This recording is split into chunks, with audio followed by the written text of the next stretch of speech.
Good morning! Samahan niyo po ako sa alumni homecoming event namin. Kahit hindi ako alumni, go pa rin tayo mga B because faculty tayo. Kaya let's go!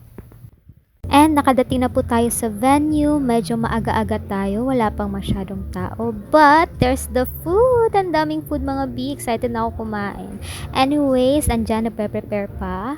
And yes, may pa-photo booth ang mga first songs kaya pipila kami ng aking mga colleagues para magpa-picture. It's dinner time and yes, pipila tayo mga B. Okay lang naman, hindi man masyadong mahaba and short naman yung pagpipila natin. And this is our food. It's so yummy. Bumalik pa ako neto B. May kinuha pa akong dessert doon. And dinner time is also socializing time kaya habang nakapila, chika-chika lang din kami mga B.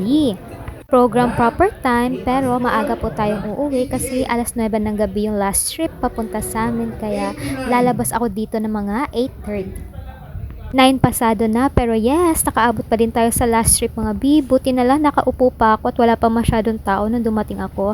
Kasi tingnan nyo, 'di ba? After how many minutes, ang dami-dami ng tao, ang siksik na sobra. Here's to a safe trip going home. That's all. Okay, thanks. Bye!